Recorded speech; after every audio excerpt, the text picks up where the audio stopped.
করে রেখে দিন। একটা নর্দমা কেটে বার করার জন্য থানায় যে কচলা কচলি এদিক ওদিক থেকে দুপক্ষেরই পয়সা খাওয়া চলছে। একটা জমির আল সুজা করে নিয়ে দুপক্ষের পয়সা খাওয়া চলছে। আলু বসানো নিয়ে লড়াই চলছে, ছাঁচতলা নিয়ে লড়াই চলছে, বাঁশতলা নিয়ে লড়াই চলছে, চলছে। মসজিদ নিয়ে লড়াই করছে, আর বিচার করছে কে? পিচ্ছাপ করে পানি নেয় না, মসজিদের ধারে বাজে ঘেঁচে না, তারা মসজিদের বিচার করছে। আর বললে বেহরাব ভাই বলছে বই গেছে, তুমি কি ভাবলে না ভাবলে আমার? তুমি নেতা হতে পারো, লিডার হতে পারো, তুমি আমার ইমাম হওনি, তুমি আমার শেখ হওনি, তুমি আমার পীর মুর্শিদ নয়। কেন এমন করে বলছেন? পাবলিক পছন্দ করছে বলছি। ভাইজান ডোজগুলো কিন্তু কড়া হচ্ছে, আমি এইভাবেই বলি, লজ্জা নেই। বেহায়াকে বলে গাছ বেরিয়েছে, বলে না গাছ বেরোয়নি, আওতা হয়েছে।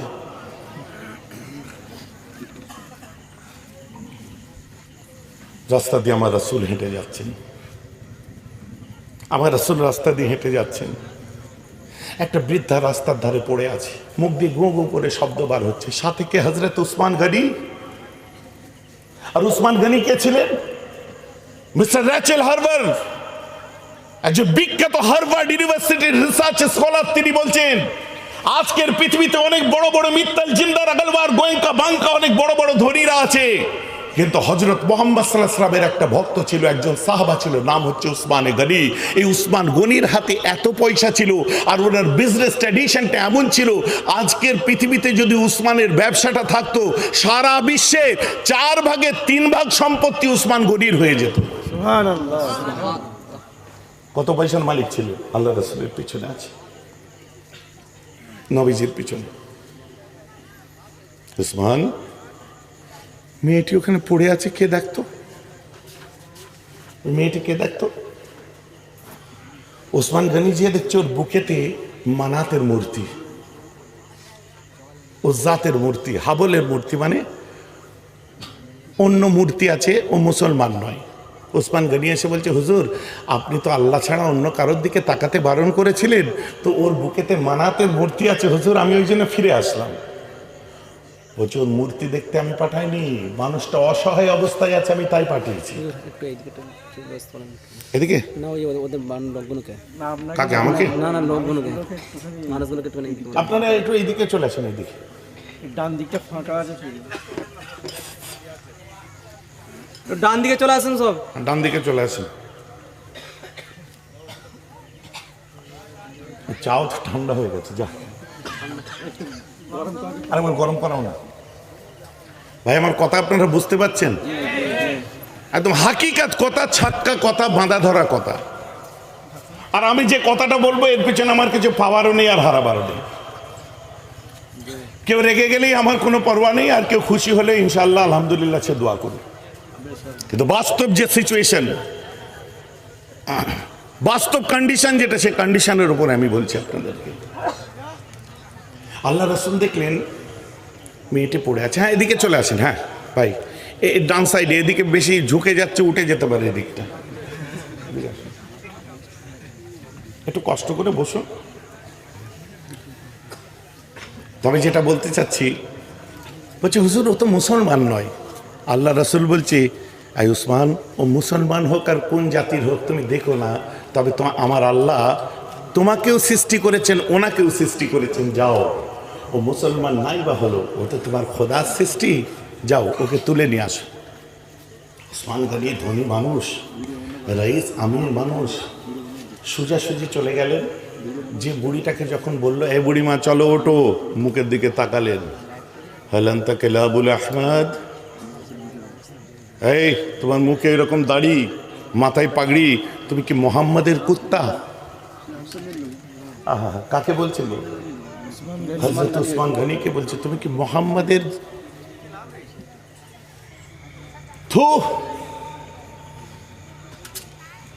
থুতু দিচ্ছে মুখে।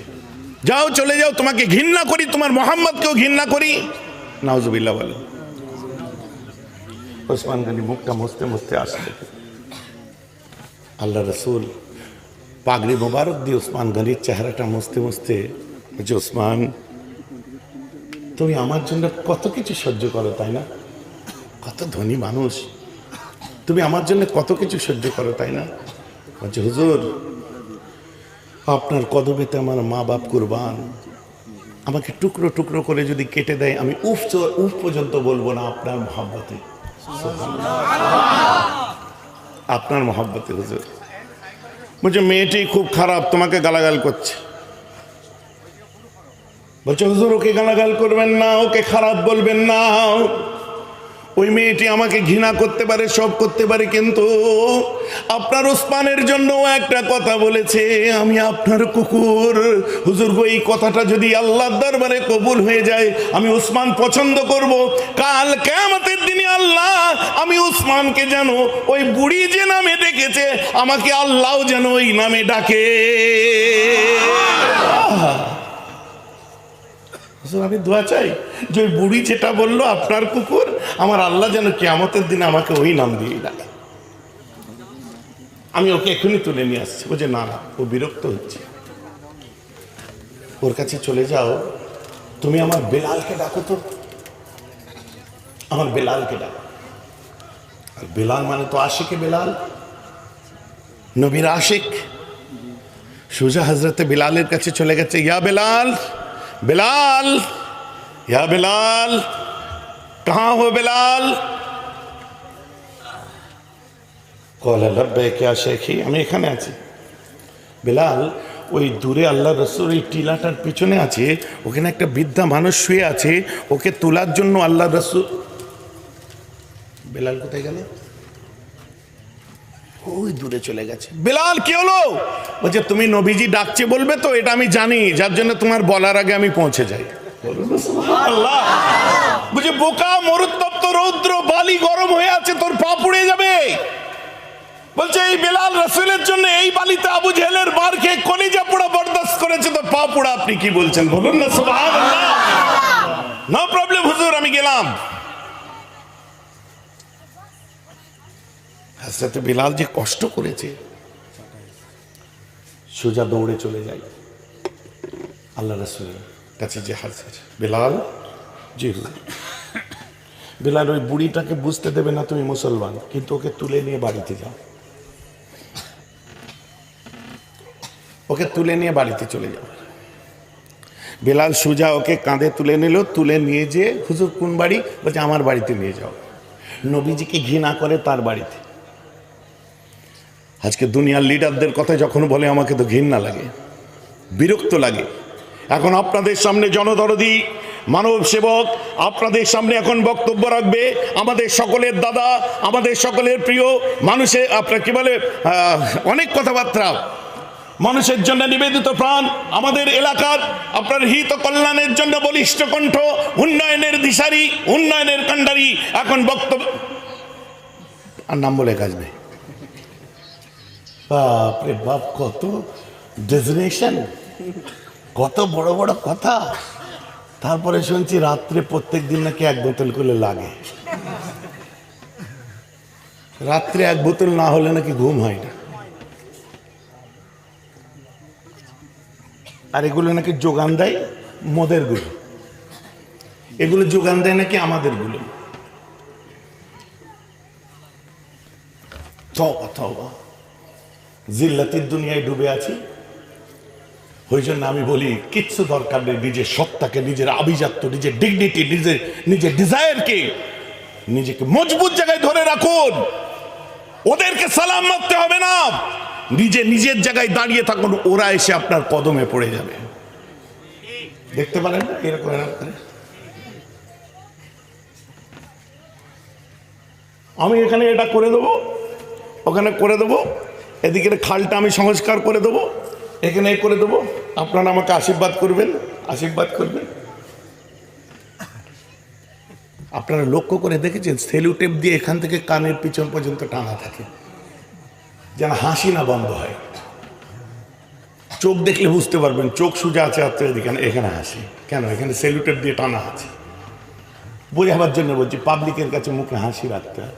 ফের পরের দিন চলে এলো, এই দাদা গেল, অন্য দলের দাদা আসলো,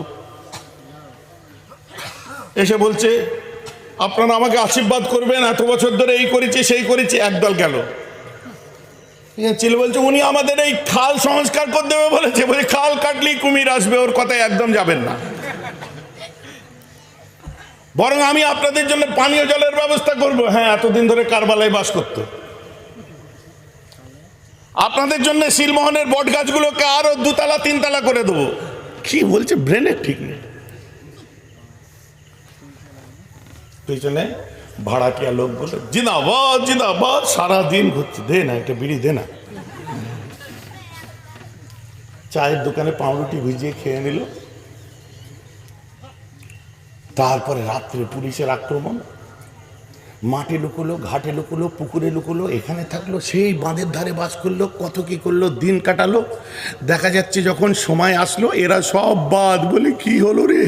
বলছে আর বলো না, দুঃখের দিনে দুঃখ করলাম, সুখের দিনে যারা এলো আজ তারা সুখ করছে। দেখো,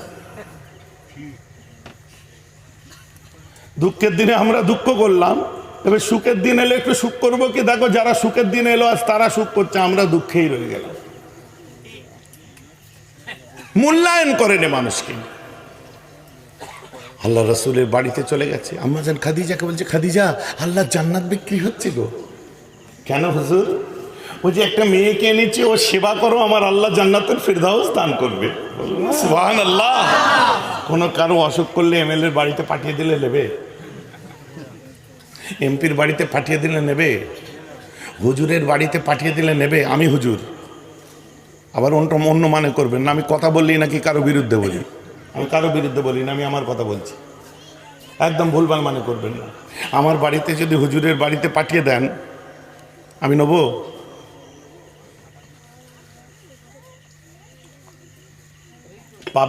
পাবলিসিটি স্টান্টের জন্য অনেক কিছু করা যায়, কিন্তু বাস্তবে কাজটা করে গেছিলেন। He was the better mind, not only his own age but of all ages. সেটা একমাত্র অন্য কেউ নয়, যিনি সর্বকালের শ্রেষ্ঠ, সর্বযুগের, সর্বসময়ের, সর্বকালের যিনি শ্রেষ্ঠ, ওটা আমার নেতা, আপনার নেতা, বিশ্বনবী মুস্তাফা। জোরে বলুন সুবহানাল্লাহ। তার কোনো তুলনা নেই পৃথিবীর জমিনেতে। আমি হুজুরও নেবো না, নেতাও নেবে না, লিডারও নেবে না। ধর পড়ে আছে একটা কম্বল, যে চাপা দিয়ে দে, 4টে ফটো তুলে নে, পরের দিন ফেসবুকে দিয়ে দে কমেন্ট, এই না হলে মেয়েরা হুজুর।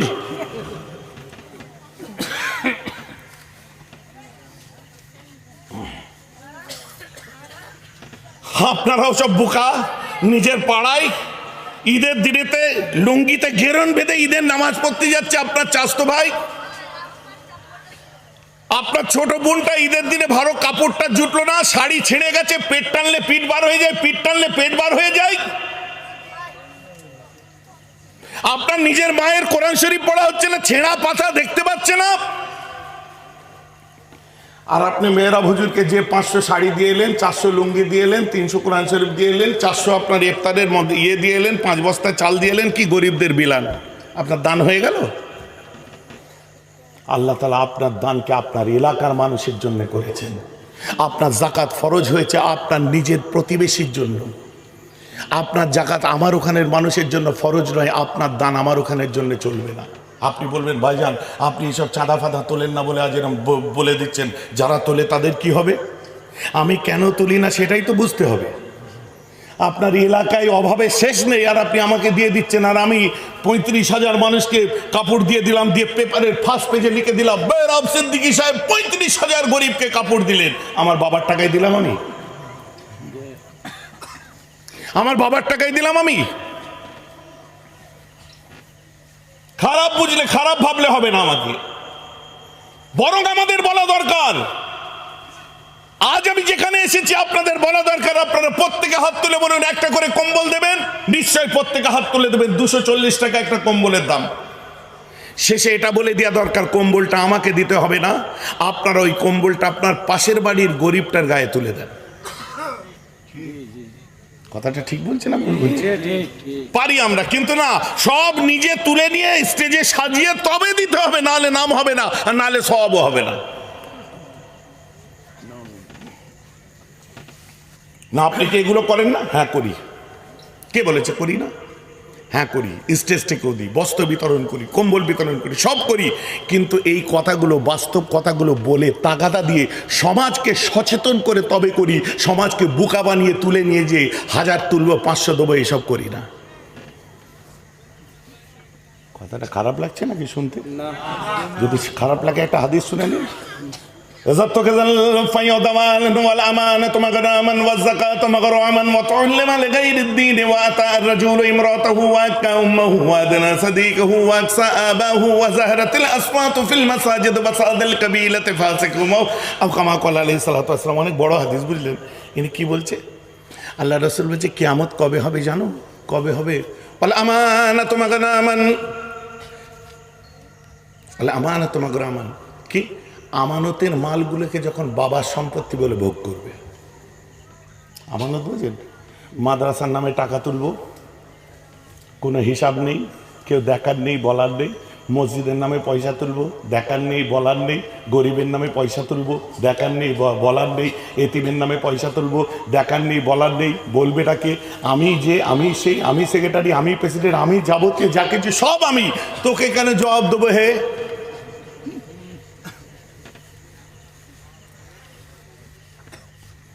ভাই আমার কথাকে ব্যক্তিগতভাবে নিচ্ছেন না তো? কারণ আমার কিন্তু কারোর সাথে ঝগড়া নেই। আমার সবার সঙ্গে সালাম দোয়া, হাসি খুশি, কাঁধে কাঁধ মিলানো, একসঙ্গে বসে গল্প করা সব চলে। আমি কাউকে টার্গেট করে বলছি না, বাস্তব কথা রে ভাই। নাহলে আমার নবীজি বলেছে, আমার কথা যদি আপনাদের খারাপ লাগে, এই হাদিসটা আমার রাসূল বলেছে, আমি তো কেবল ভাষান্তর করে আপনাদের শোনাচ্ছি, তো রাগ হলে নবীজির ওপর হওয়া দরকার।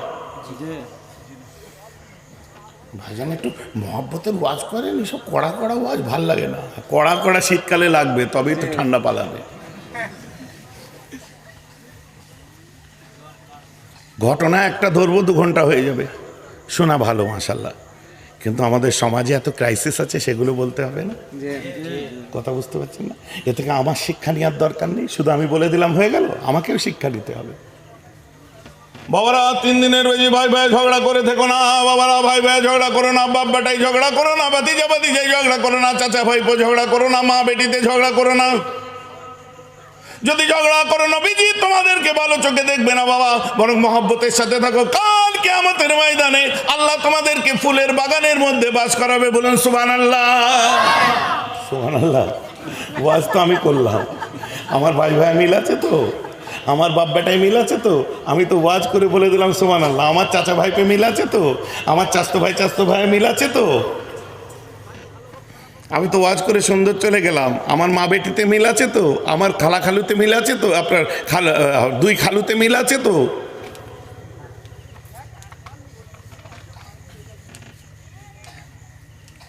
কথাটা আমার খারাপ লাগছে না? আল্লাহ রাসূল বলছে কিয়ামতের দিনে এক শ্রেণীর মানুষকে দেখেছিলাম আগুনের কাঁচি দিয়ে যাদের জিভগুলো কাটা হচ্ছে। কারণ বলে এরা ভালো ভালো কথা লোককে বলতো, সুবহানাল্লাহ করতো, লোক পাগল হয়ে পিছনে দৌড়তো। আর এমনও কিছু মানুষ ছিল সব বুঝেও অবুঝ হয়ে থাকতো, চোখ থাকতে অন্ধ হয়ে থাকতো, হাঁ হুজুরের দল হয়ে থাকতো। সমাজের বুকে অন্যায় দেখতো, চুপ করে বসে থাকতো, মুখ গুজে থাকতো, গুগা শয়তান ওদের বলে। বসো।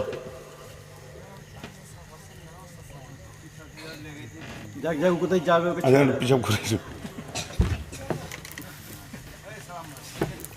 বিরক্ত লাগছে আপনাদের? খারাপ লাগছে আপনাদের? এতে এতে হয়ে যাবে, কথাটা বুঝতে হবে, রাগ করলে হবে না। আগে আমি কি বলেছি? আমি কারো বিরুদ্ধে নয়, আর আমি কারো পক্ষেও কথা বলছি না। আমি ন্যায় নিষ্ঠার জন্য, ন্যায় সত্যের খাতিরে যতটুকু বলছি। কারণ আপনার আব্বাজানের ওয়াজ শুনেছেন, বড় আব্বাজানের ওয়াজ শুনেছেন, দাদুজানদের ওয়াজ শুনেছেন, আমার চাচাজানদের ওয়াজ শুনেছেন, যারা ন্যায় কথা বলতেন তাদের ওয়াজ আপনারা শুনেছেন। সেই কথাগুলো এখন মনে করে নেন।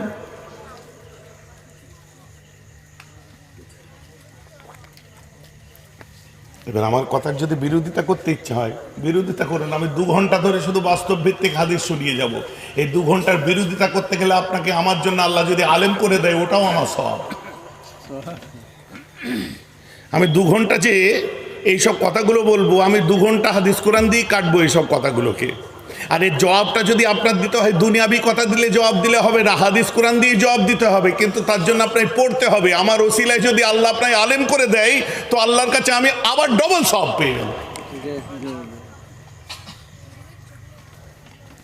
কি বলছে বলে আমানত তোমাকে না আমান, আমানতের সম্পত্তিগুলো বাবার সম্পত্তি বলে ভোগ করবে। 500 টাকা ধার দে না, নেই এখন সত্যি, দে না রে ভাই, বলছে নেই এখন, ছাড় না, দিবি দি নাকি, কসম বলছি নেই, ইয়ে করিস নি, কসম তো বাসি ভাত। 500 টাকা ধার নিল, কবে দিবি বলে সামনে রোববারে দিয়ে দেবো। সত্যি আল্লাহ কসম দিয়ে দেবো। আমিও বলি তা সব রোববার হয়, খালি সামনে রোববারটা হয় না। নেওয়ার সময় ভাই দে, দাদা দে, এই দে সেই দে, আর দেওয়ার সময় ভাই ভাই, আর দেওয়ার সময় আব্বাজির নাম ইয়াদ করিয়ে দেয়। এরকম আমাদের সমাজে নেই। আর কসম, ও তো হুট কথাই কসম, খালি আল্লাহর কসম করে বলছে, আল্লাহর কসম। এই আল্লাহর কসম আমাদের কাছে খুব প্লেন ব্যাপার হয়ে গেছে। সাইকেল করে দিক দিয়ে যাচ্ছে, আমিও যাচ্ছি হেঁটে হেঁটে, এই কোথায় যাবি, ও যে একটু তালতলা হাট না, এই সামনে এখানে যাব, আমায় নিয়ে চ না, তুই হাটে যাচ্ছিস তো। না আমি হাটে যাইনি, ব্যাগ নিয়ে মঙ্গলবার দিন হাট করতে যাচ্ছিস, আমায় নিয়ে চ না। না না আমি হাটে যাইনি, বিশ্বাস কর।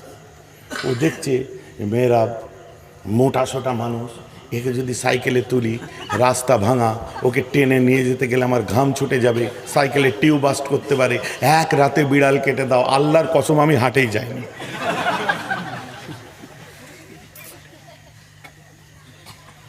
কিছুক্ষণ পরে হেঁটে হেঁটে হেঁটে হেঁটে হাটেই পৌঁছেছে, দেখো ও বাজার করছে। আবার কিন্তু আমি দেশি ভাষা বলছি, কি রে তুই বললি হাটে যাইনি, এই তো এসছিস। হ্যাঁ আমি তখন এসিনি, আমি এক্ষুনি এলাম। আমার মিথ্যে কথা, আল্লাহর কসম বলছে আমি এক্ষুনি এলাম। আবার আল্লাহর কসম, কথাটা বুঝো। নতুন বিয়ে শাদি করলি কিছু খাওয়া না, হাঁপিয়ে গেছি, একটা থামস আপ খাওয়া। পয়সা বাজার করতে যে শেষ হয়ে গেছে, নেই, বিশ্বাস কর। আরে 10টা টাকা দে রে ভাই, কমসে কম দই খাই, শান্তি আছে, খাবি, দই নেই, আমি সব খাই না, টাকা নেই, বিশ্বাস কর। আল্লাহর কসম, কসম বলছি, 1 পয়সা নেই আমার কাছে, খালি কসম, ঘন ঘন কসম। আর আল্লাহ রসুল বলছে যারা বেশি কসম খায় তারা বেশি মিথ্যে কথা বলে। এটা আমরা উর্দু পাহলিতে পড়েছি বোধহয়, তাই না? যে ज्यादा कसम खाने वाले हर वक्त ज्यादा कसम खाने वाले हर वक्त झूठा होते हैं। আমরা ঝুটে হতে ছোটবেলায় পড়েছি না, এটা হাদিস তো, যে বেশি কসম খায় সে মিথ্যুক হয়। আরে কসম, কসম বলছি আমি এক্ষুনি এলাম, 10 টাকা দেন, আল্লাহ কসম নেই, বিশ্বাস কর। এই রেগে ফায়ার হেঁটে হেঁটে এসেছে, এখন বলছে আল্লাহর কসম তুই হাটে যায়নি বলে এলি। হ্যাঁ এলাম। আল্লাহর কসম এক্ষুনি এলাম বললি, বলে হ্যাঁ বললাম। আল্লাহর কসম বলছি তোর পকেটে 10 টাকা নেই বললি, আল্লাহ কসম নেই। আচ্ছা এইবার বল, আল্লাহর কসম তোর পকেটে যদি 10 টাকা থাকে, তোর নতুন বিয়ে করা বউ 3 তালাক হবে, বল। আবার দেশি ভাষা বলছে, সালা যে এলে মানল, এলে এলে জ্বালাস নি। কি কিরে তুই বলি 10 টাকা নেই, খোদার কসম 50 টাকা, তার মানে ওই তো হুজুরকে যে জিজ্ঞেস করবি, ওই বউ তালাক কথাটা ভুলেও বলতে নেই, জানিস। এবার হাসি কোথায় যাই দেখো, 3 বার কসম খেয়ে বললেন টাকা নেই, আর একবার বউ তালাক বলতি 10 টাকার জায়গায় 50 টাকা। বুঝতে পারছেন না? একবার বউ তালাক বলতি 10 টাকার জায়গায় 50 টাকা। এখন যারা কসম খায় তাদের যদি বলি কসম খাওনি বউ তালাক বলো, সর্বনাশ হয়ে যাবে। কসম বলছে হাটতলায় যায়নি, গেল। কসম বলছি আমি এখনই আসিনি, এই মাত্র এলাম, কিন্তু এসেছে তখন। কসম বলছি পকেটে টাকা নেই, 10 টাকার জায়গায় 50 টাকা বার হচ্ছে। আমার বক্তব্য ঠিক ওই জায়গায়, যে সমাজের কাছে, যে জাতির কাছে খোদার থেকে আজ বউ বড় হয়ে গেছে, একটা শান্তির জন্য 3 বার কসম খাচ্ছে, একটা দে না, নেই। পাগল নাকি, নেই বলছি, সত্য কসম বলছি নেই, আছে ওর পকেটে। কেন কসম খাচ্ছে? দুপুর বেলায় সব দোকান বন্ধ, ভাত খাওয়ার পরে খাবে বলে রেখে দিয়েছে। একটা শান্তির জন্য 3 বার কসম খাচ্ছে। আর যদি বলে বউ তালাক, সে আখালা থেকে এনে দেবে মাল। রাগ করলে হবে না, বুঝতে হবে কথাটা কি, কথা বুঝতে পারছেন না? তো যে জাতির কাছে খোদার থেকে বইয়ের মূল্য, তার বান্দির মূল্য বেড়ে গেল, ফটাফট কসম খাচ্ছে, বউ তালাক, সে নেশা করে এসেও বলতে চায় না, সব জ্ঞান আছে কিন্তু ওইটা ভুল করছে না। আজকের পর থেকে তোকে বলা যাবে না, কি বলে না, বলো বলা যাবে না, বললে তুই আমার পর হয়ে যাবি, তোর অন্য জায়গায় বিয়ে হয়ে যাবে। দেখছো, তালে মাতাল, কি যাতে মাতাল তালে, ও মদ খেয়ে টলছে তাও বউ তালাক বলছে না। কথাটা বুঝতে হবে। আমার বক্তব্য ওই জায়গায়, যে জাতির কাছে খোদার থেকে বান্দির মর্তবা বেড়ে যায়, যে জাতি কসম খেতে তাদের কাছে মানে মুখে বাঁধে না, দ্বিধাবোধ করে না, অথচ তার বান্দির জন্য সে সব কিছু করতে পারে, সেই জাতিকে ওয়াজ শুনিয়ে এক রাতে আল্লাহ হেদায়েত করে দেবে? 4টে চিল্লা দিয়ে এলে হেদায়েত হয়ে যাবে? 5 বার মসজিদে শুয়ে থাকলে হেদায়েত হয়ে যাবে? দিনরাত জিয়ারত করতে গেলে হেদায়েত হয়ে যাবে?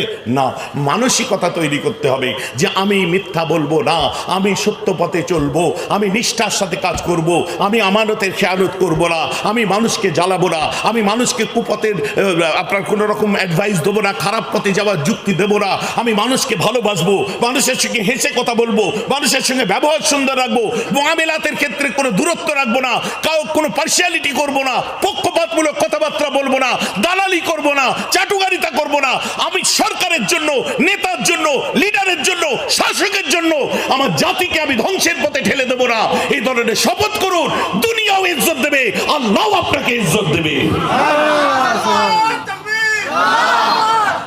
কথাটা আমি ঠিক বলছি না ভুল বলছি? তো এই শপথ আমাদেরকে নিতে হবে, করতে হবে। আর যদি আমরা না করি, ধর কাছে ধরে আছি, দৌড়াচ্ছে এখান থেকে ওখানে, ওখান থেকে ওখানে, সেখান থেকে সেখানে, কচু হবে। ওই জন্য বলছি, মাগরুরা বিঙ্গরে মে হালেরা, মাগরুরা বিঙ্গরে মে কালেরা, কালেরা বগজারে মর্দে হাল শো পেশ মর্দে কামলে পামাল শো। আমি যে কথাগুলো বললাম না, আল্লাহর রহমত, এগুলো বাইরে 24 পরগনা, হাওড়া, এখানে ওখানে, দূরে দূরে এগুলো বলা খুব সহজ, কিন্তু এই কথা নিজের গ্রামে বসে বলতে গেলে বুকে কতটুকু তাকত রাখতে হবে বুঝতে পারছেন? সঙ্গে সঙ্গে ঘুরিয়ে ধরবে, যে কটা কথা বললে তো মেহরাব নিজেই দোষী তার জন্য, ওর মধ্যেও তো এই খারাপ গুণগুলো সব আছে। কথা বুঝতে পারছেন না? কারণ গ্রামের মানুষ আপনারা সকালে দেখছেন, বিকেলে দেখছেন, কেউ সন্ধ্যেতে দেখছেন, দুবেলা দেখা হচ্ছে, সালাম কালাম হচ্ছে। তো একটু বলতে গেলে আমাকে তো ভয় লাগবে, আমি এই ওয়াজগুলো করবো না বাবা, ঘুরিয়ে যদি আমাকে এরা জাজ করে, ঘুরিয়ে যদি আমাকেই দোষারোপ করে দেয়, অতএব বলতে গেলেও বুকে সাহস রাখতে হবে। আল্লাহর জন্য বলেছি, হ্যাঁ ভুল আমার থাকতে পারে, আমি মানুষ, কিন্তু আল্লাহ আমাদের সকলকে গুনাহ কাবীরা থেকে হেফাজত করুক। আর আল্লাহর শুকর এমনভাবে চলাফেরা করিনি যে আপনারা এইগুলোর জন্য আমার দিকে আঙুল তুলে দেবেন। আব্বাজান যেই স্টাইল শিখিয়ে দিয়েছে সেই নকশে কদম অনুযায়ী চলবো। যেদিন দেখবো আমি পাচ্ছি না, জাতির সঙ্গে গাদ্দারি করতে পারবো না, জাতির সঙ্গে বেইমানি করতে পারবো না, ছেড়ে দেবো এই জগৎ, কিন্তু আপনাদেরকে ভুল বুঝিয়ে কোনোদিন ইনকাম করে খাবো না, এটা আমি আপনাদের কাছে ওয়াদা করলাম। দোয়া করবেন যেন এই ওয়াদার উপর আল্লাহ আমাকে কায়েম রেখে দেয়। ভাইজান কেন বলছেন হাদ হতে यार, এনাফ, অনেক হয়ে গেছে, অনেক। মানুষ আমাদের কাছে অনেক কিছুর আশা করে, ন্যায় সত্যের আশা করে, আমাদের কাছে নিষ্ঠার আশা করে, আমাদের কাছে মানবতার আশা করে, আমাদের কাছে নৈতিকতার আশা করে, আমাদের কাছে ভালোবাসার আশা করে, আমাদের কাছে সত্য পথ দেখাবো সেই আশা করে। আমরা যদি করাপশনের মধ্যে চলে যাই, আমরা যদি দুর্নীতিগ্রস্ত হয়ে যাই, আমরা যদি সেই জগৎ থেকে সরে অন্যায়কে সাথ দিয়ে দিই, মানুষ বাঁচবে কোথায় গিয়ে? সুকুনের নিঃশ্বাস ফেলবে কোথায় গিয়ে তারা?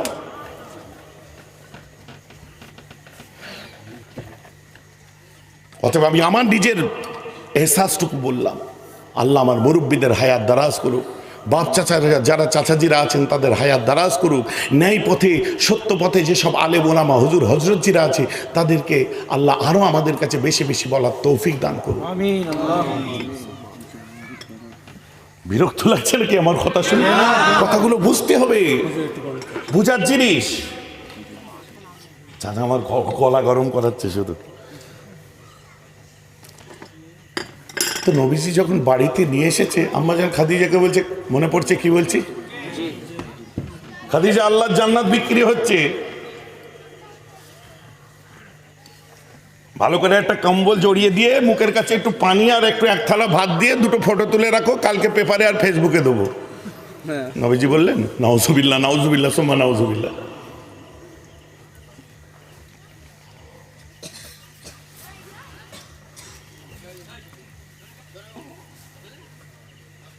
আম্মাজান খাদিজা আগিয়ে যেয়ে আবার ফিরে আসলেন। ফিরে আসলে পরে ওটা, হুজুর, ওর বুকে মানাতের মূর্তি। বলছে, কার মূর্তি? দেখতে হবে না, ওকে যে সৃষ্টি করেছে, আমাকেও সে সৃষ্টি করেছে, তোমাকেও সে সৃষ্টি করেছে। তুমি মানুষের সেবা করো, আল্লাহ জান্নাতুল ফেরদাউস দান করবে। চলো ঠিক আছে।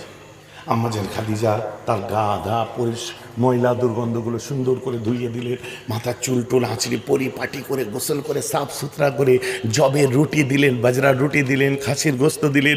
আম্মাজান খাওয়ালেন, খাইয়ে দাইয়ে আবার মাঝে মধ্যে খোরমা খাজুর এই সমস্ত দিলেন। দেওয়ার পরে একদিন আমার রাসূল আর নবীজি নিজের বাড়িতে লুকিয়ে লুকিয়ে ঘুরছে। কেন? ওই মেয়েটি আমার নবীকে দেখলে বিরক্ত হবে তাই। আহা, বলুন না সুবহানাল্লাহ। কি আদর্শ!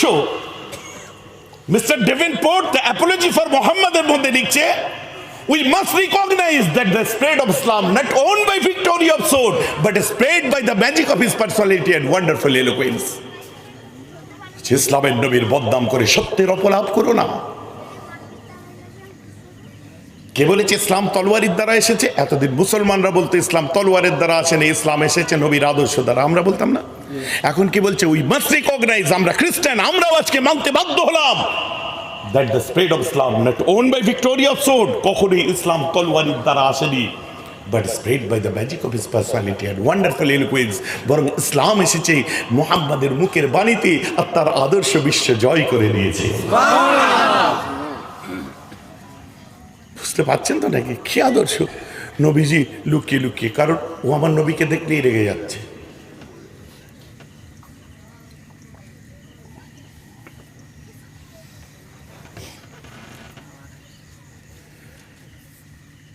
একদিন আমার রাসূল দেখছি আম্মাজান ফাতেমা হাতে করে পানি নিয়ে যাচ্ছে, মেয়ে হাতে করে পানি নিয়ে যাচ্ছে। আমার রাসূলকে দেখে খুব সুন্দর লাগলো। আমার রাসূল একটু ভয় খাওয়াবার জন্য জোরে বলল, ফাতেমা, আব্বু পানিটাই পড়ে যেত আর একটু হলে। কার পানি নিয়ে যাচ্ছ মা? বলছে, একটা মজার কথা আছে আব্বু। বলে কি? ওই ঘরে এক মেয়ে আছে, ওর পানি নিয়ে যাচ্ছে, ও তোমাকেও আর নবী বলে মানে না আর আল্লাহকেও আল্লাহ বলে মানে না। তাহলে ওর জন্য পানি নিয়ে যাচ্ছ কেন? বলছে, ওটাই আলাদা ব্যাপার। ও আল্লাহ বলে মানুক আর না মানুক, আর আপনাকে নবী বলে মানুক আর না মানুক, আমার মা আমাকে বলেছে ওর খেদমত করলে আপনি নাকি বলেছেন আল্লাহ জান্নাত দেবে, তাই কোন জাতির আমি দেখছি না, ওর খেদমত করে আমি জান্নাত পেতে চাই। সুবহানাল্লাহ। ওদেরকে আজ আমি শোনাতে চাই, যারা আজকে চিৎকার করে বলতে দ্বিধাবোধ করে না, ওরা হলো সন্ত্রাসী, ওরা হলো দুষ্কৃতকারী, ওরা হলো খারাপ, ওরা সাম্প্রদায়িক। ইসলাম ধর্মের কোন সন্তান সাম্প্রদায়িক হতে পারে না, কারণ যে বাড়িতে ছোট্ট বাচ্চা মেয়েটিকে শিক্ষা দেওয়া হয় যে মানুষকে, কোনো মুসলমানকে নয়, যে কোনো ধর্মের পেয়াসাকে পানি খাওয়ালে জান্নাত পাওয়া যায়, সে জাতি কখনো সন্ত্রাসী হতে পারে না, সে জাতি কখনো সন্ত্রাসী হতে পারে না। আমরা মানবতার শিক্ষা পেয়েছি, আমরা নৈতিকতার শিক্ষা পেয়েছি, আমরা মূল্যবোধের শিক্ষা পেয়েছি, আমরা মানব প্রেমের শিক্ষা পেয়েছি, আর সব শিক্ষা দিয়েছে আমার রাসূল। কথা বোঝা যাচ্ছে কি যাচ্ছে? এখন তো ধর্মের ভিত্তিতে সবকিছু বের করে জোর জবরদস্তি করে ধর্মের কথা বলো। স্লোগান এসে গেল জয় শ্রীরাম। কথা বুঝতে পারছেন? আমাকে দেখেও বললো জয় শ্রীরাম, আমাকে দেখে জয় শ্রীরাম বলছি। আমি বললাম, ভাই তুমি আমাকে দেখে জয় শ্রীরাম বলছো কেন? আর আমি এমন কি মহাপুরুষ, আমাকে দেখে চোর ডাকাতের কথা মনে পড়লো না? আমি এমনই মহাপুরুষ হয়ে গেলাম, আমাকে দেখে মর্যাদা পুরুষোত্তম রামের কথা তোমার মনে পড়ে গেল? তার মানে আমিও নিশ্চয়ই একজন বড় কেউ। চুপ করে আছে। আমিও তাকে বললাম, তুমি জয় শ্রীরাম বললে তো, আমিও একটু বলি জয় জয় শ্রীরাম। আমিও বললাম। বলছে আপনি কেন বললেন? বলছি কোন শাস্ত্রে লেখা আছে মর্যাদা পুরুষোত্তম শ্রীরাম কেবলমাত্র হিন্দুর জন্য? কোন শাস্ত্রে লেখা আছে তোমার মর্যাদা পুরুষোত্তম রাম শুধুমাত্র তাকে শ্রদ্ধা হিন্দু ধর্মের মানুষ করে? কোন শাস্ত্রে লেখা আছে মর্যাদা পুরুষোত্তম রামকে শ্রদ্ধা কেবলমাত্র তোমার জাতির মানুষ করবে আর মুসলমানরা শ্রদ্ধা করার অধিকার নেই? কোন শাস্ত্রে লেখা আছে তোমার ধর্মের শ্রীরামকে কেবলমাত্র হিন্দুরাই শ্রদ্ধা করবে, খ্রিস্টানদের শ্রদ্ধা করার অধিকার নেই? কোন শাস্ত্রে লেখা আছে? অতএব শ্রদ্ধেয় যারা তাদেরকে সর্বজাতির মানুষ শ্রদ্ধা করে, এই নামটাকে অন্তরে রাখতে হয়, ভিতরে রাখতে হয়। কেউ মানুক আর না মানুক, শাস্ত্র বলছে তিনি একজন সম্মানীয়। সারা পৃথিবীর হিন্দু মুসলিম বৌদ্ধ খ্রিস্টান সকলে তাকে সম্মান করে। এই নামটা কোনো পলিটিক্যাল স্লোগান হতে পারে না। এখানে কাউকে দেখে ইন্টেনশনালি এই নামটা নিতে হয় না। এই নামটা ঠাকুর ঘরে নিতে হয়, এই নামটা পুজো করার সময় নিতে হয়, এই নামটা পবিত্র অবস্থায় নিতে হয়। কারণ আমি হযরত মুহাম্মদ সাল্লাল্লাহু আলাইহি ওয়াসাল্লামকে মেনে চলি, কিন্তু তার শিক্ষা অনুযায়ী আমি মর্যাদা পুরুষোত্তম রামকে শ্রদ্ধা করি, আমি জিসাসকে শ্রদ্ধা করি, গুরু নানককে শ্রদ্ধা করি। কারণ আমার নবী শিখিয়েছে সারা পৃথিবীর সকলের শ্রদ্ধাকে তোমরা শ্রদ্ধা করবে, তুমি যেটা মেনে চলবে আল্লাহ সেটার ফল দেবে। চুপ করে আছে। অথবা এখন ধর্মীয় আবেগ দেখানো, কোথাও কিছু নেই। নারে তাকবীর আল্লাহু আকবার, ওয়ার্ল্ড ট্রেড সেন্টার ভেঙে দিয়ে বসে রইল লাদেনের দল। ধর্ম তো মানবতার শিক্ষা দেয়, ধর্ম নৈতিকতার শিক্ষা দেয়। আর এই সমস্ত বড় বড় ধর্মগুরুদের নাম নিয়ে রাস্তাঘাটে যখন ড্রিঙ্ক করে কেউ ইন্টেনশনালি এইসব নাম দেয়, এটা ভুলে যাবেন না কেবলমাত্র হিন্দু সম্প্রদায়ের মানুষ নয়, প্রকৃত ধার্মিক মানুষ সে যে সম্প্রদায়েরই হোক, এই নামগুলো যদি কোনো অসম্মানের সাথে কেউ নেয় তখন প্রকৃত ধার্মিক মানুষকেই কষ্ট লাগে। কথাটা আমার বুঝতে পারছেন কি পাচ্ছেন না? কিন্তু আবেগের জোয়ারে ভেসে যাচ্ছে আমরা। সব জায়গায় আবেগ কাজে লাগালে হয় না। রাজনীতি রাজনীতির জায়গায় থাকবে, ধর্ম ধর্মের জায়গায় থাকবে। যেমন মসজিদের মধ্যে রাজনৈতিক স্লোগান চলবে না, মন্দিরের মধ্যে রাজনৈতিক স্লোগান চলবে না। অতএব মন্দির মসজিদের জিনিসগুলোকে রাস্তাঘাটে নামিয়ে এনে সেগুলোকে দিয়ে তো আর স্লোগান দিলে চলবে না, তাই না? নারে তাকবীর আল্লাহু আকবার, এটা কি কোনো রাজনৈতিক স্লোগান? সকলে বলুন না, রাজনৈতিক স্লোগান। তো মুসলমান আন্তরিকভাবে এই স্লোগানটা দেয়, অন্তর থেকে এই স্লোগানটা দেয়, এই নামটা নেয়, এই নামের ধ্বনি তোলে মিলাদে, মাহফিলে, জলসা জুলুসে, এবং যে কথাগুলো শুনতে ভালো লাগে, জাতির জন্য কওমের জন্য বলে, শুনতে ভালো লাগে, জজবা আসার জন্য। কিন্তু লিখিত পরিতভাবে কোনোদিন মুসলিমরা বলতে পারবে না যে এটা আমার পার্টির স্লোগান, বলে ফেলে। অতএব ধর্মীয় জায়গাটা হচ্ছে আলাদা, রাজনৈতিক জায়গাটা হচ্ছে আলাদা। কারো যদি মনে হয় যে আমি রাজনীতি করছি, সেখানে বাধা দেওয়ারও কিচ্ছু নেই। আজকে বিভিন্ন কথা ঘুরে ফিরে সেই পুরনো কথা টেনে টেনে দাদা হুজুর করেছে, দাদা হুজুর করেছে, দাদা হুজুর করেছে, একটা কথা বারবার বলা হয়। আমি তো তাদেরকে বলি দাদা হুজুর অনেক কিছুই করেননি, আর দাদা হুজুর অনেক কিছু করতে বারণও করেননি। অতএব দাদা হুজুর পীর কেবলা করেছেন কি করেননি সে বিতর্কে যাওয়ার দরকার নেই। কেউ যদি ব্যক্তিগতভাবে মনে করে যে আমি সাংসদীয় গণতন্ত্রে নিজের নাম লিখাতে চাই এবং রাজ্য রাজনীতিতে অংশগ্রহণ করতে চাই, তার কি সাংবিধানিক অধিকার নেই? তার কি গণতান্ত্রিক অধিকার নেই? তার ইচ্ছা, তার চয়েস। আমার যেদিন মন যাবে আমি করব, যদিও আমি রাজনীতি করি না অবশ্য। তবে হ্যাঁ, পিছিয়ে পড়া মানুষের জন্য যারা বলে, আর্থসামাজিক গরিবের আর্থসামাজিক অবস্থা নিয়ে যারা বলে, অধিকারের জন্য যারা লড়াই করে, আমি সবসময় সে আমার ভাই হোক আর আপনার ভাই হোক, আমি অধিকারের কথা যখন বলে আমি সেটাকে সমর্থন করি। কথা বুঝতে পারছেন কি পাচ্ছেন? তার জন্য কোনো যদি লিডার আমার বাড়ির দিকে আগুন তুলে দেয়, আমার বাড়ির দিকে যদি কাদা ছোড়ার চেষ্টা করে, জঙ্গি তকমা দিয়ে দেয়, তাকে ফুল চন্দন দিয়ে আমি তার পুজো করতে পারবো না, আর তাকে ফুরফুরা শরীফে ডেকে এনে তাকে গঙ্গা জল দিয়ে ধোয়াতেও আমি পারবো না। তখন তাকে ইটের জবাব পাথর দিয়ে দেবো। তখন আচ্ছা আচ্ছারা মানুষকে 90 থেকে 180 ডিগ্রি পাল্টি মারতে হবে। কথা বুঝতে পারছেন না? কারণ আমি আমার অধিকারের কথা বলতে পারি। তো যাই হোক, চলুন, যেটা বলছিলাম যে who's the great leader, that is absolutely my prophet, my Rasul, my রসুল্লাহ সাল্লাল্লাহু আলাইহি ওয়াসাল্লাম, মাই মুহাম্মদ সাল্লাল্লাহু আলাইহি ওয়াসাল্লাম, নবীজি। কিছু বলছেন? হ্যাঁ,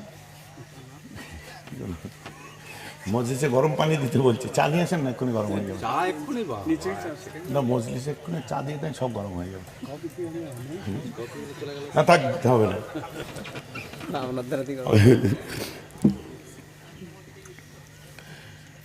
ভাইজান, আমার কথা খালি জজবাই শুনলে হবে না, যুক্তি তর্ক দিয়ে শুনতে হবে। এইরকম একদিন নয়, দুদিন নয়, আমাকে এটা একটু গরম করে দেন। হ্যাঁ, দেখ, একদিন দুদিন করতে করতে দীর্ঘদিন যাওয়ার পরে মেয়েটি একদিন সুস্থ হয়ে গেল। আমার রাসূল বেলালকে বললেন, বেলাল, বলে কি? বলে যা রে যা, ওকে ওর বাড়িতে পৌঁছে দে, ও সুস্থ হয়ে গেছে। এবার মজার কথা কি জানেন? মেয়েটিকে সাথে করে যখন আমার নবীজি দিয়ে বাড়িতে যাবে, আমার নবীজি রুকে গেলেন, বেলালকে বললেন, বেলাল, ওর সামনে গেলে ও রেগে যাচ্ছে, তুই ওকে নিয়ে চলে যা। হযরতে বেলাল মেয়েটাকে বললো, চ, খেয়ে দিয়ে বেশ সুন্দর হয়ে গেছিস, এবার ঘর চ, তোর বাড়ি কোথায়, চ, সেখানে তোকে পৌঁছে দিই। হাজার হোক দীর্ঘদিন একটা জায়গায় থাকলে তার তো মনটা খারাপ হয়। চলে যাওয়ার সময় আম্মাজান খাদিজার কথা বলছে, আম্মাজান ফাতেমার কথা বলছে, কিন্তু জানে না ওরা কে।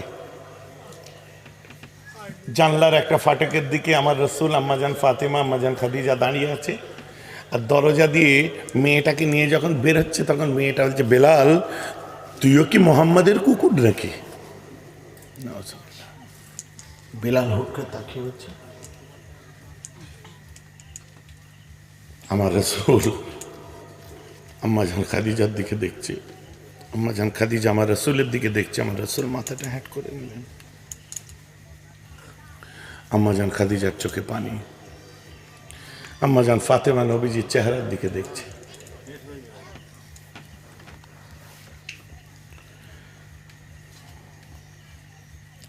খাদিজা বলছে, হুজুর, আপনাকে কেউ কিছু বললে আমার বড় খারাপ লাগে। আমার রাসূল বলছে, খাদিজা, আমি জানি।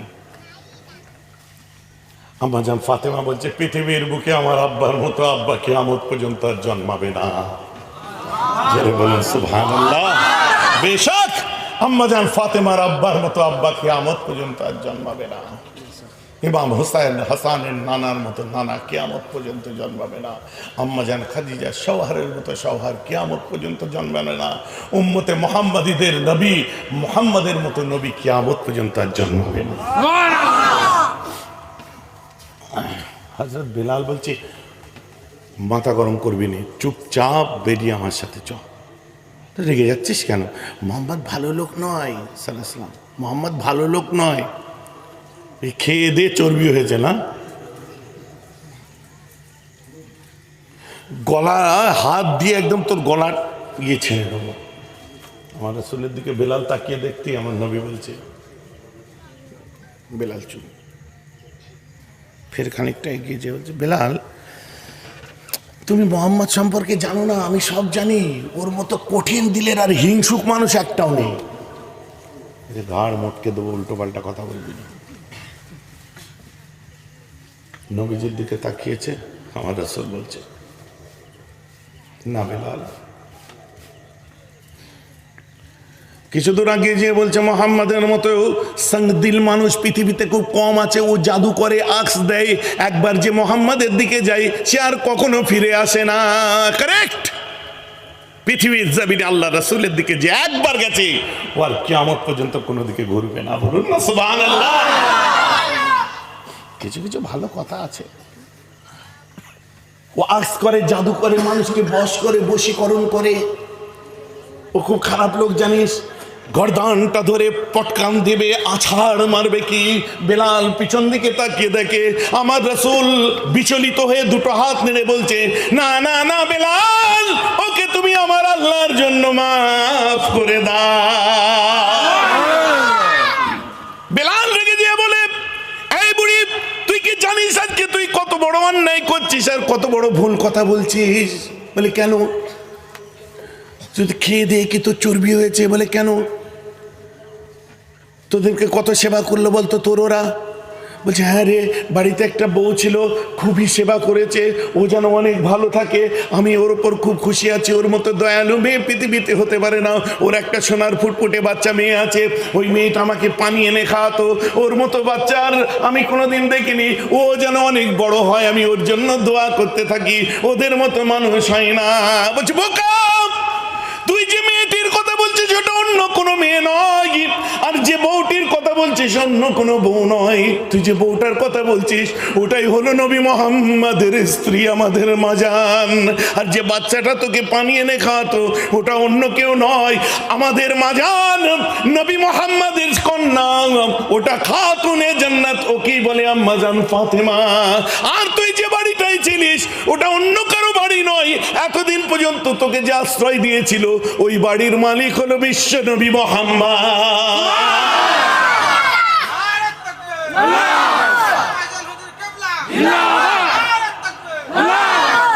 কি বলছো তুমি, কি বলছিস তুই? বলে হ্যাঁ, আমি মোহাম্মদের বাড়ি ছিলাম, মোহাম্মদের স্ত্রী আমার সেবা করলো, মোহাম্মদ কিছু বলেনি, রেগে যায়নি তো আমার উপরে, ওর বউকে রাগারাগি করেনি তো আমার সেবা করেছে বলে? তোকে শুনতে হবে না, তুই বুঝবি কি? তোকে তো ওনার বাড়িতে কে নিয়ে যেতে বলেছে? তুই রাস্তায় পড়েছিলি, তোকে নিজের বাড়িতে নিয়ে গেছে, যার বদনাম করছিস সেই আমার রাসূল। বলেন না সুবহানাল্লাহ। তোকে খাইয়েছে পরিয়েছে আমার রাসূল। আর শোন, তুই বিরক্ত হবি বলে তোর চোখের সামনে আমার রাসূল একবারও আসেনি। হ্যাঁ হ্যাঁ, বলছে আর একটা জিনিস শুনবি। বলে কি? এখন যে তুই বেঁচে আছিস এটাও আমার নবীর ওসিলায়। তার মানে কি? মাথাটা ধরে ঘুরিয়ে দিয়ে বলছে ওই দেখ, ওই তো সেই বউটা, ওই তো পাশে সেই ফুটফুটে বাচ্চাটা ফাটাকে আপনার জানালায় দাঁড়িয়ে আছে, ওই পাশে ওই সুন্দর মানুষটাকে। বলছে ওটাই তো আমার জান, ওটাই তো আমার কলিজা, ওর জন্যই তো মরুত্তপ্ত রৌদ্রে বুকে পাথর নিয়ে শুয়েছিলাম, ওটাই তো বেলালের সব কিছু, ওটা আমার সব, ওটা আমার জান, ওটা আমার প্রাণ, ওটা আমার কলিজা, ওর কদমে আমার জীবন কুরবান। উনি হলেন আমার বিশ্ব নবী, দয়াল নবী মুস্তাফা। বেলাল হাত নাড়ছে কেন? ও হাত নাড়ছে বলেই তুই বেঁচে আছিস, আর ও যদি হাত না নাড়তো এক্ষুনি তোকে আছাড় মেরে মেরে ফেলতাম। মাথাটা হেঁট করে বুড়িটা কাঁদতে আরম্ভ করে দেয়। বেলাল কি আমার ভুল হয়ে গেছে? হ্যাঁ, একটা কথা বলবো বলে কি, মোহাম্মদকে যে শুনিয়ে দে, আমি যে অন্যায় করেছি ওর সামনে কোনোদিন মুখ দেখাতে পারবো না, তবে আমার পক্ষ থেকে শুনিয়ে দে, এটার নাম যদি ইসলাম হয়ে থাকে, আজ থেকে আমি তোর মতো মোহাম্মদের গোলামা হয়ে গেলাম। যাও, এটাই যদি ইসলাম হয়, আমি ইমানের কলমা পড়তে চাই, তুই আমায় পড়িয়ে দে। হ্যাঁ, কি বলছিস তুই? বলে হ্যাঁ, তোকে আমায় জড়িয়ে ধরতে ইচ্ছা করছে। আয় আয়। মানাতের মূর্তিটা সাইডে রেখে দিল, দিয়ে বলছে চ। সে দাঁড়িয়ে আছে। বেলাল ওকে নিয়ে আসলি কেন? হুজুর ব্যাপার আছে। বল না রে, কেন নিয়ে আসলি? এখানে আবার কোনো ওয়াহাবি মতবাদের মানুষ যেন বলবেন না আমার নবী তো জানতেন না। হ্যাঁ সত্যি তো, দিলের খবর আল্লাহ ছাড়া কেউ জানেন না, আর আমার আল্লাহ যেটা নবীজিকে জানায় সেটা আমার নবী জানে। কথা বুঝতে পারছেন না? অতএব এটাকে নিয়ে বাড়াবাড়ি করবেন না। এরকম আমাকে প্রশ্ন করেছিল, আমার নবী মেরাজের রাত্রি যখন ফিরে আসছে, বিরক্ত লাগছে নাকি? মেরাজের রাত্রি যখন ফিরে আসছে, আমি বর্ধমানের ওদিকে কোনো জায়গায় ওয়াজ করছিলাম, তো আমাকে তো দেখলে একটু ইদানিং দাড়ি টাড়ি একটু বড় টড়ো হয়েছে, বুঝলেন। কিন্তু আব্বা ইন্তেকালের আগে আমার দাড়ি একদম প্লেন হয়ে থাকতো। তা আপনারা বলবেন হুজুর চাঁচতেন কেন? না, আমি জীবনে চাঁচিনি, আমার ওই রকমই প্রোডাকশান ছিল, যার জন্য আমি বলতাম ভাই প্রোডাকশান আমার খুব ঢিলে। তো এর পিছনে দোয়া আছে, আল্লাহর রহমত, আপনাদের দোয়া। তো আমাকে দেখে তো হুজুর লাগতো না। তো আমি যখন ওয়াজ করছি, আল্লাহ রসুল যখন খোদার আরশ থেকে ফিরছে, আমার আল্লাহ বলছে মুহাম্মদ আমি তোমার উম্মতদের জন্য কিছু দিতে চাই, নিয়ে যাও। আমার রসুল বলছেন কি দেবে? আল্লাহ আপনি কি দেবেন? বলছে আমি তোমার উম্মতদের জন্য সারা দিনে 50 ওয়াক্ত নামাজ ফরজ করে দিলাম। আমার নবী বলছে আলহামদুলিল্লাহ, আল্লাহ কত সুন্দর খবর। যখন ফিরে আসছে চৌথা আসমানে এসে মুসা নবীর সঙ্গে দেখা হয়ে গেছে। মুসা নবী আমার রাসূলকে বলছে, ভাই এত খুশি খুশি কোথায় যাচ্ছ? বলছে, জানেন আল্লাহ আমার উম্মতদেরকে সারা দিনে 50 ওয়াক্ত নামাজ দিয়েছে, আমি খুশিতে বাগ বাগ হয়ে গেছি। বলে সর্বনাশ হয়ে গেছে। বলে কেন? বলে ওরা এক ওয়াক্তও পড়বে না। শিগগিরই কিছু কমিয়ে আনো, তা নাহলে সারা জীবন উম্মতগুলো ফেঁসে যাবে। আমার রাসূল চলে গেল, জানে কিছু কমিয়ে দেবে। या अल्लाह जे सोनिया तुसी गल दसो मेरे सोनिया। पंजाबी भाषाয় সুন্দরকে সোনিয়া বলে। কি বলছো বলো, দসো আমার বন্ধু। या अल्लाह 50 नमाज़ें बहुत है, उम्मत बड़ी कमजोर, थोड़ा रैयत करो वरना फंस जाऊंगा। 50 তো এটা আবার পাঞ্জাবি ভাষায় খুব সুন্দর লাগে শুনতে, তাই আমি একটু বললাম। তো 50 ওয়াক্ত নামাজ আল্লাহ অনেক, উম্মত বড় কমজোর, একটু কমিয়ে দেন, যেন 2-1 ওয়াক্ত কমাবে। আল্লাহ বলছে যাও, আমি 10 ওয়াক্ত কমিয়ে এক ঝটকায় 40 করে দিলাম। আমার নবী বলছে এক ঝটকায় 10 ওয়াক্ত শেষ, কি মুশকিল। ফিরে আসলো, মুসা নবী বলছে কত বাঁচলো? বলছে দূর ভাই, মাত্র 40 ওয়াক্ত আছে। বলে কিচ্ছু হয় না, তুমি ফের যাও। ফের আমার নবী গেছে, ইয়া আল্লাহ আইয়ুল আহসানুল জামিল, এই খুবসুরত সে খুবসুরত নবী, এই সুন্দর থেকে সুন্দরতর নবী, বলো কি ব্যাপার? বলছে আল্লাহ 40 ওয়াক্ত অনেক, চলো 30 ওয়াক্ত নিয়ে নাও। ফের এসেছে, মুসা বলছে ফের যাও, আরো কমাও। ইয়া আল্লাহ 30 नमाज़ें भी बहुत है, कोई नहीं तो 10 ले ले। ফের এসেছে, ইয়া আল্লাহ 10 नमाज़ें भी 20 ले ले। ফের এসেছে, মুসা বললো আবার যাও, আবার যে বলছে ইয়া আল্লাহ 20 नमाज़ें भी बहुत है, कोई नहीं तो 10 ले ले। নবী যে এসছে, মুসা নবী বলছে তুমি ফের যাও। বলছে বাবা 10 করে কমছে, গেলে বলবে আর পড়তেই হবে না, তখন কি হবে? বলে তুমি যেয়ে দেখো। বুঝতে পেরেছে? মুসা নবী, আমার নবী যে তখন কি বলছে? আমার নবীজি যে তখন বলছে, ইয়া আল্লাহ বলো মেরে খুবসুরত নবী, ইয়া আল্লাহ 10 করে কমছে, ভয় লাগছে যদি একটাও না দেয়। ইয়া আল্লাহ बोलो बेझिझक बोलो, बेखौफ बोलो मेरे दोस्त, या अल्लाह 10 नमाज़ें भी बहुत है। भाई कोई नहीं, जाओ तुम्हारे उम्मतদের জন্য আমি 5 ওয়াক্ত নামাজকে ফরজ করে দিলাম। ফের মুসা নবীর সঙ্গে দেখা, এসে মুসা বলছে কত হলো? বলছে ভাই খুব বেঁচেছি, 5 ওয়াক্ত আছে আর মাত্র। বলে কিচ্ছু হয়নি, তুমি এক্ষুনি আবার যে কমিয়ে আনো। আমার নবী 2 কদম আগিয়ে যে রুকে যায়। क्या हो जाओ? बच्चे ना, बार बार खुदा के पास जाने में मुझे शर्म आती है, ये 5 वक्त रहन दो, আমরা পড়ি পড়ি না পড়ি না পড়ি, কিন্তু 5 ওয়াক্তই থাক। এই কি মাথা নাড়ছেন কি? না পড়ি বলছে, হ্যাঁ 5 ওয়াক্ত স্টকে থাক, পড়ি না পড়ি মানে কি? মাথা নাড়ার কি হলো? তোমার মনের মতো হয়েছে 5 ওয়াক্ত রাখা থাক, বয়স হলে পড়বো। আপনি জানেন এই ওয়াজটা আমি কোন জায়গায় করেছি আমার মনে নেই। এরকম ডান সাইডে একটা বুড়ো বসেছিল, বুঝতে পেরেছেন? বয়স্ক মানুষ, আমাদের স্টেটের বাইরে কোনো একটা জায়গায়, কোন জায়গায় আমি খেয়াল করতে পারছি না। তো আমি যখন বললাম, जब मूसा ने कहा ऐ मेरे दोस्त, मेरे हबीब, मेरे मोहम्मद सल्लल्लाहु अलैहि वसल्लम, भाई तुम फिर परवरदिगार बारी ताला के पास जाओ और जाके बोलो 5 नमाज़ें भी बहुत है, थोड़ा रैयत करो। तो फिर मेरे रसूल ने 2 कदम आगे बढ़े और फिर रुक गए, कहने लगे ऐ मूसा, बार बार खुदा के पास जाने में मुझे शर्म आ रहे हैं। बोलते पाशे बुढ़ोटा छिलो এরকম করছে। আমি ওয়াজ করতে করতে চোখ পড়ে গেছে আমার এখানে। और क्या हुआ मियाँ? चाचा हुआ क्या? ऐसा क्यों क्या? अरे कोई नहीं पीरज़ादा, आप तकरीर करो। हमें नहीं बोलो ना क्या हुआ? नहीं कोई नहीं, आप तकरीर करो। हमें कम से कम बोलो तो सही, ऐसे क्यों क्या? कौन सी आफत तेरे गले पड़ गया? बोल तो सही, बोलो चचा, ओ चचा मियाँ। नहीं हमारे नबी और एक चक्कर लगाता तो 5 से भी कम हो जाता। ये बदमाश लोग थे। আমার নবী যদি বলছে हमारे नबी और एक चक्कर लगाता तो 5 से भी कम हो जाता। বাকি ওয়াজ কি আমি হেসে ফেলেছি। আচ্ছা খৈর, এবারে ছাড়ুন। তো এই ওয়াজ করছি, ডান সাইডে মেমারি এখানে বর্ধমানের কাছে একটা মৌলী সাহেব বসেছিল, একটু ওই ঘুরে ঘাড়ে মৌলানা হয়ে যায় না, বলছে আপনার ওয়াজ শুনে, বক্তব্য শুনে আমার খুব ভালো লাগলো। আমি শুকরিয়া হজরত। এই যে আপনি কথাটা বললেন যে বারবার নবী গেলেন আসলেন, 50 থেকে 40, 40 থেকে 30, 30 থেকে 20, 20 থেকে 10। মুসা নবী যদি না বলতো আমার নবী জানতেই পারতেন না। অতএব মুসা নবীর হেল্প লেগেছিল আমার নবীকে, নাহলে নবী জানতেনই না যে আমরা 5 ওয়াক্তের বেশি পারবো না। তার মানে কি বলতে চাচ্ছেন? যে আমাদের মতোই তো তিনি মানুষ ছিলেন, অতএব তিনি এটা জানতেন না, ওই জন্য 50 ওয়াক্ত দিয়ে চলে আসছিলেন। তুমি যখন আমায় বন্দুক চালিয়েছো তো আমি একটা রিভলভার চালাই, ঘুরি। আমি বললাম নবী জানতো না কথাটা না বলে আপনি বলেন আল্লাহই জানতো না যে আমরা 5 ওয়াক্তের বেশি পারবো না, তাই আল্লাহ 50 ওয়াক্ত দিয়েছিল। আল্লাহকে মুসা নবী খেয়াল করিয়ে দিল, তাই।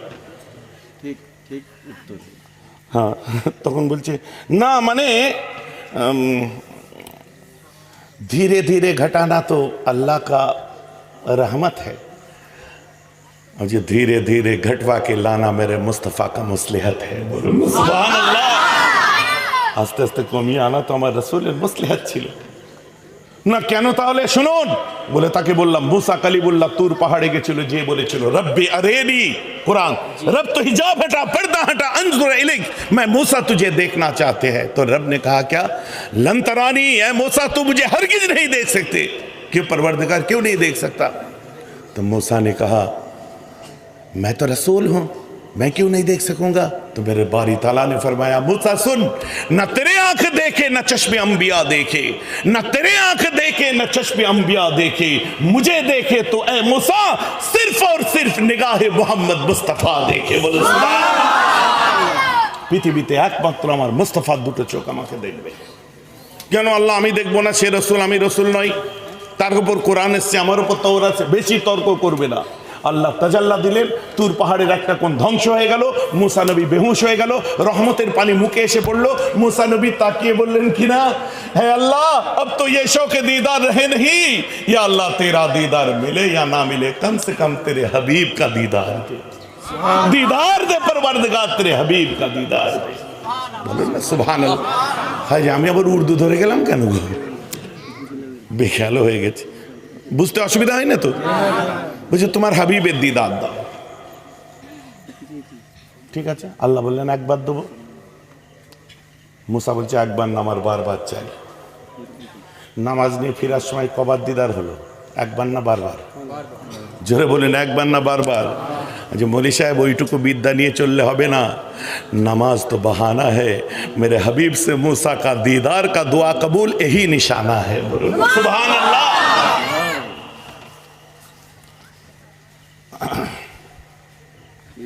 Mr. Davenport lecture, we must recognize that the spread of Islam not owned by victory of sword, but spread by the magic of his personality and wonderful eloquence. যে ইসলাম কখনো তলোয়ারের সন্ত্রাস দ্বারা আসেনি, এসেছে মুহাম্মাদের মুখের বাণীতে, আর তার আদর্শ বিশ্ব জয় করে নিয়েছে। আজকের বক্তব্যের মধ্যে প্রথম কি ছিল? আমাদেরকে সৃষ্টি করেছেন কিসের জন্য? আল্লাহর গোলামের জন্য, দিনে মুহাম্মাদির জন্য, মুসলমানদের জন্য, পিছিয়ে পড়া মানুষের জন্য, দলিতের জন্য, আদিবাসীর জন্য, গরিবের জন্য। যারাই লড়াই করবে, সে আমার ভাই করুক আর আপনার ভাই করুক, আমি অধিকারের কথা বললে আমি তাকে সমর্থন করি। আমি নিজে রাজনীতি না করতে পারি, কিন্তু আবার যারা এই যে জাতির সঙ্গে গাদ্দারি করবে, জাতির পিছিয়ে পড়া মানুষদের সঙ্গে গাদ্দারি করে গভর্নমেন্টের চাটুকারিতা করবে, তারা যদি ইট হয় তো আমি তার পাথর হয়ে বসে আছি, এটা মাথায় রাখবেন। তারা যদি বুনৌল হয় তো আমি বাগাতে তুল, এটা মাথায় রাখবেন। অতএব ন্যায় সত্যের পথে থাকবো, নিষ্ঠার সাথে থাকবো। কোন নেতা লিডার কারো বাবার কোনো ক্ষমতা নেই আপনাদেরকে কিছু করতে পারে। আমি আপনাদেরকে অ্যাসুয়ার করছি, ওই নেতাদের কানে এই বক্তব্যটা বাজিয়ে দেবেন। আমাদের যদি পিছিয়ে পড়া মানুষের, মুসলমানদের, আদিবাসী, দলিতের, উম্মতে মুহাম্মাদীদের যদি কোনো রকম আঘাত, কোনো রকম আস্ফালন, হুঙ্কার তোমরা দাও, তুমিও যেখানে বাস করো আমিও সেখানে বাস করি, তুমি কোন ডাল ধরে আছো আমি জানি না, যদি পিছিয়ে পড়া মানুষের স্বার্থে, শরীরে, তাদের ইজ্জতে আঘাত লাগে, শুনে রাখো আমার এই বক্তব্যটা তাদের কানে যে বাজিয়ে দাও।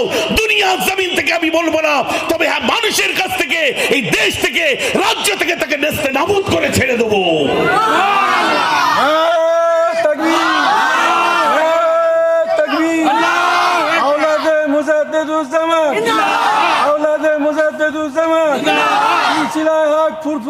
আর অন্যায় ভাবে যদি কোনো মানুষকে এভাবে বিরক্ত করা হয়, আমাকে একটু জানাবেন, আমিও দেখতে চাই সেই নেতার পিছনে কত দম আছে, ওই লিডারের পিছনে, ওই এমএলএর পিছনে, এমপির পিছনে, প্রধানের পিছনে, আপনার মেম্বারের পিছনে, শাসক দলের হোক আর বিরোধী দলের হোক, যে যেখানে আছে তারা কতটা ক্ষমতা নিয়ে চলে। আমিও একটু তাদের অ্যাসিড টেস্ট করতে চাই, আমিও একটু তাদেরকে দেখতে চাই যে পিছিয়ে পড়া মানুষগুলোর জন্য সঙ্গে জুলুম করে চলতে পারো। আর তাদের সামনের কাতারে যদি আমি দাঁড়াই, না কোনো রাজনৈতিক ঝান্ডা ধরে আমি দাঁড়াবো না, যদি জুলুম হতে থাকে মজলুমের পাশে দাঁড়াবো। রাসূলের সুন্নত হিসাবে মুজাদ্দিদে জামানের সৈনিক 1921 সালের সংগঠন জমিয়ত উলামায়ে বাংলা, দাদা হুজুরের নিজে হাতে গড়া সংগঠনের একজন সৈনিক হিসাবে আমি সামনে দাঁড়াবো। কথাটা আমার বুঝতে পারছেন তো?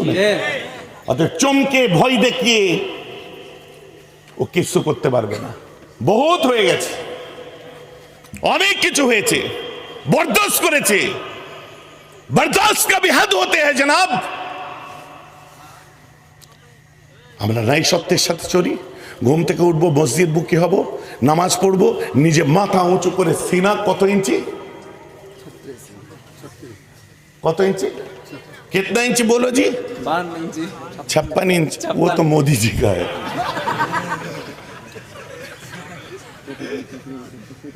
नमाजी का सीना जितना बड़ा होना चाहिए उतना हो दो। খোদার পথে, আল্লাহর পথে, রসুলের পথে আমরা ন্যায় সত্যের পথে চলবো। যাকে ভালো লাগবে তার পিছনে যে দাঁড়াবো, তার পিছনে দাঁড়ানো কি, তাকে আমরা মোরাল সাপোর্ট করব, কিন্তু কোনো মজলুমের সঙ্গে আমরা হাত মেলাবো না। মনে থাকবে তো আপনাদের? কোনো মজলুম, আপনার কোন জালিমের সাথে আমরা হাত মিলাবো না। মাফ করবেন, নাউজুবিল্লাহ, আবার আমি সংশোধন করিনি। মজলুমের পাশে দাঁড়াবো, কোনো জালিমের সঙ্গে হাত মিলাবো না। রাজি আছেন আপনারা? আমি কিন্তু হাত তুলে অঙ্গীকার করাবো না। আপনি যে হাত তুললেন চাচা, এটা আমার জন্য তোহফা, কিন্তু আপনি অন্তর থেকে মেনে চলুন। আমার মুরব্বীদের দোয়া, তাদের পায়ের ধুলো মাথার উপরে থাক আমাদের। আজ মুরব্বী চাহাজিগুলো এখানে এসে বসেছে, তাদের কাছ থেকে দোয়া নেওয়া দরকার। পীরের ছেলে তো কি আছে, তারা আমার থেকে অনেক আগে জন্মেছে, অনেক বেশি ইবাদত করে। আল্লাহ তাদের হায়াত কিসমতকে দারাজ করুক, বলুন আমি। আর আমার যুবক ভাইদের বলি, নামাজের সাথে সাথে একটু তরিকা তাসাউফের পথে আসতে হবে। মুরব্বীরাও আছেন, একটু ফজরে এশায় দরুদ শরীফ পড়তে হবে, একটু জিকির আজকার করতে হবে। কেন বলেন তো? নামাজ পড়লে নামাজি হয়, কিন্তু আমাদেরকে নামাজ পড়ে আল্লাহওয়ালা হতে হবে। কথা বুঝতে পারছেন না? গাড়ি চালালে ড্রাইভার হয়, কি হয়? কিন্তু ফর্মুলা 1-এ যে গেছে সে হচ্ছে আলাদা লেভেলের মানুষ। ইট গাঁথলে রাজমিস্ত্রি হয়, ইট গাঁথলে ঘর তৈরি করলে কন্ট্রাক্টর হয়, কিন্তু আবার একটা কন্ট্রাক্টর হ্যাশ নিউটিয়া হয়েছে। কাপড় তৈরি করলে দর্জি হয়, আর একটা দর্জি দেখুন মনীষ মালহোত্রা ফ্যাশন ডিজাইনার হয়েছে। রান্না করলে বাবুর্চি হয়, আর একটা বাবুর্চি দেখুন মাস্টার শেফ সঞ্জীব কাপুর হয়েছে। কথা আমার বুঝতে পারছেন? হ্যাঁ, মনে করিয়ে দিয়েছে।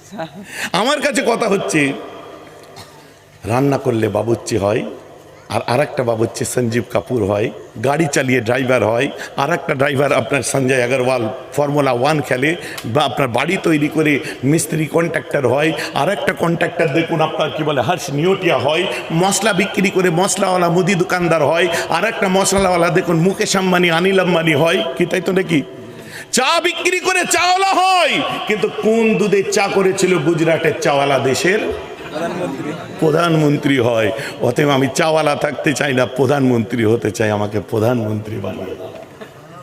তাই আমি বলি, নামাজ পড়ে নামাজি হতে চাই, কিন্তু বাগদাদের আব্দুল কাদের নামাজ পড়ে গৌসুল আজম হয়েছে, আজমিরের মঈনুদ্দিন নামাজ পড়ে গরিবে নওয়াজ হয়েছে, পাঞ্জাবের আপনার মুজাদ্দিদ আল ফিসানি নামাজ পড়ে তরিকার ইমাম হয়েছে, খাজা মঈনুদ্দিন নামাজ পড়ে গরিবে নওয়াজ হয়েছে, ফতেহ আলী ওয়াইসি নামাজ পড়ে রসুলে নুমা হয়েছে, আমার দাদু নামাজ পড়ে আপনার মুজাদ্দিদ জামান হয়েছে, 5 দাদু নামাজ পড়ে 5 পীর হয়েছে, রামপারা হুজুর নামাজ পড়ে সুফি হয়েছে।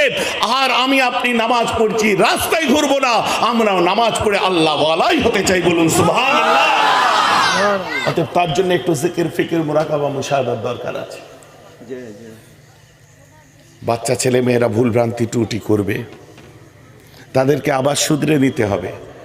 আমার ছেলে ভুল করে না, আমার মেয়ে ভুল করে না, আপনার ছেলে ভুল করে না, আপনার মেয়ে ভুল করে না, আপনার ভাইপো ভুল করে না, ভাইজি ভুল করে না, সবাইয়েরই ভুল থাকতে পারে। আবার তাদেরকে ভুল বুঝিয়ে রাস্তায় নিয়ে এসে সঠিক পথ দেখিয়ে দিয়ে তাদেরকেও আমরা এই সঠিক পথের রাস্তা আপনার দিশা দেখিয়ে আমরাও কামিয়াব হতে চাই। সকলে বলুন আমিন। অতএব আমরা সমস্ত হুজুর, হজরত জি পীর সাহেব, হুজুর সাহেব, দাদা হুজুর, 5 হুজুর, তার আল্লাহ প্রত্যেককে মাথার তাজ আমরা শ্রদ্ধা করি, কিন্তু নীতি যেটা মেনে চলি ওটা মুজাদ্দেদের জামানের নীতি আদর্শ মেনে সিলসিলায় ফুরফুরা শরীফ অনুযায়ী আমরা চলতে পছন্দ করি, তাই তো নাকি? আমরা কারো বিরুদ্ধে নাই, কাউকে খারাপ বলি না, কিন্তু আমি যেভাবে চলি ওটা আমার চয়েস। এই বলে আজকের বক্তব্য কটা বাজে দেখেন, হ্যাঁ 11:20 আরো হোক ভাইয়া। টাইম কোথা দিয়ে গেল কিছু বুঝতে পেরেছেন? বুঝা গেল? আশকানে মাশুকান জিস্ত কিরামান কাতিবিনা হাম খবর নিস্ত। আশিক আর মাশুকের কি অবস্থা হয়, মানে প্রেমিক আর প্রেমিকা, এটা বুঝার আছে কি? আল্লামা শেখ সাদির কথা বলছি আমি। বলছে একটা ছেলের সঙ্গে একটা মেয়ের ভালোবাসা, মেয়েটি এখানে বসে আছে জাহাজের এ কোণে, আর ছেলেটি জাহাজের ও কোণে বসে আছে। হঠাৎ কিনারে যেয়ে দেখা যাচ্ছে যে এখানে ছেলেটা নেই, ওখানে মেয়েটা নেই। এদের চোখে চোখে কখন ইশারা হয়ে গেছে, দুজন দু সাইড থেকে গায়ে, কেউ বুঝতেই পারলো না। কথাটা বুঝতে পারছেন না নাকি? এমন কথায় মগ্ন হয়ে যায়, প্রত্যেক দিন 2 ঘন্টা 3 ঘন্টা ধরে ওয়াজ করে, মানে ফোনে কথা বলে। সে ডেইলি অত নতুন নতুন ওয়াজ পাই থেকে আল্লাহ জানে। সকালবেলায় উঠে গুড মর্নিং, বেশিক্ষণ খালি পেটে থেকো না, অ্যাসিডিটি হবে, ডাক্তার হয়ে যাচ্ছে। সে কত কথা, বাপরে বাপ, সারাদিনে সব মিলিয়ে 4-5 ঘন্টা কথা হয়। দুনিয়ার প্রেমিক প্রেমিকা এটা। আল্লামা শেখ সাদি বলছে, আল্লাহর প্রেমিকদের সঙ্গে, আল্লাহর মহেবদের সঙ্গে, আল্লাহর মাহবুবদের সঙ্গে আল্লাহর এবং তার রসুলের যে সম্পর্কটা তৈরি হয়, ওটা দুনিয়া ভুলা করে দেয়। ওটা দুনিয়ার মানুষ তো দূরের করা, কিরামান কাতিবিনা হাম খবর নিস, কাঁধের 2 ফেরেশতা ওটা ধরতে পারে না। বলুন সুবহানাল্লাহ। অতএব আল্লাহ এবং তার রসুলের হক কথা, সত্য কথা শুনতে এখানে বসেছেন। কোথা দিয়ে সময় চলে গেছে, কত মানুষের ধার দেনা, কাজ কারবার, আলু লাগানো, এই লাগানো, কত কিছু পড়ে আছে, সব ভুলে যেয়ে দেখুন এখানে নবীর প্রেমে এসে নবীর আশিকরা বসে আছে। আল্লাহ কবুল করে নিক, সকলে বলুন আমিন। আজ খাতমুল আম্বিয়া पैदा हुए, शाफिए रोज जज़ा सल्ले अला पैदा हुए, अर्श कुर्सी झुक गए तस्लीम अहमद के लिए, उठ खड़े हो मोमिनो ताज़ीम मोहम्मद के लिए।